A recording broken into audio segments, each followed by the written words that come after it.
Good evening and thank you for joining us here on Channel 22. I'm Larry Harry. Tonight, we bring you the latest updates on the developing Hootin and Hollerin epidemic that has been ravaging the country. And here with the latest news on that story is our disease, drug, and aquarium reporter, Lily Connors, who is currently on the scene with a doctor who knows a lot about Hootin and Hollerin. Lily? Thank you, Larry. Tonight I am in one of the rehab facilities across the nation that are quickly filling up with those struggling to fight Hootin addictions and Hollerin addictions. I am joined by a head doctor at this facility. I am Dr. Stephen Cromwell. I am the head researcher for the Hootin and Hollerin Epidemic. Doctor, can you tell me how this epidemic started? Well, they say that Hootin dates back to ancient times. Some say even to prehistoric eras. Hollerin, on the other hand, is a far more recent development. They say scientists developed it accidentally in 1889, when accidentally combining the substances Hootin with the other highly addictive substance of tomfoolery. This is why they often say that Hootin is a gateway drug to Hollerin. And for the parents out there who are concerned for their children, what should they look for? Well, Hootin tends to be a lot lighter than Hollerin. They say that users will clasp their hands around their mouth like this to heighten the experience. Many report feeling at ease while Hootin, but the itch that they get when they are not Hootin is crippling. Hollerin, on the other hand, makes the user far more wackadoodle. It's louder, and doers will sometimes flail their hands above their head like a maniac. It's a high like no other, is what many of my hollerback boys and girls state.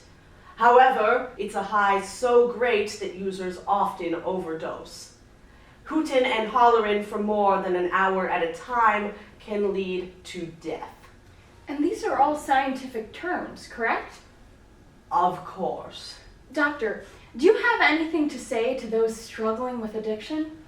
Yes, I do. To those struggling with Hootin and Hollerin addictions, fear not, for there is hope. Thank you for joining me, Dr. Cromwell. I wasn't... Well, we now turn to a different side of the story where a recovering Hootin and Hollerin addict shares his thoughts about the drugs and how they may affect young people. Wait, Lily, weren't you just at Thanks, Larry. Oh, were you not done? Yes, I ran here. I am now joined by reformed Hooter Skylar Hampton, who is here to share their story. Yeah, so it all started one day. Me and my friends decided to head down to the park, and we saw some scallywags. They were hooting, and our parents had always warned me, don't do that. But it was a bunch of hogwash, so we all started. It was great. It was like nothing I've ever felt before. Then it was a rush. Then we all started hollering, and everything was fine for a little bit. But then we were hollering and driving, and well,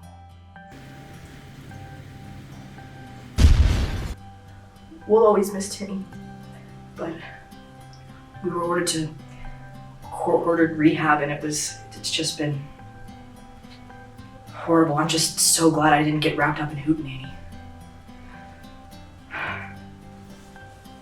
Such a beautiful and heartwarming story. Thank you so much for sharing, Skylar. Back to you, Larry. I don't know if heartwarming is the word that I would use, but it is certainly a story, so thank you for that, Lily.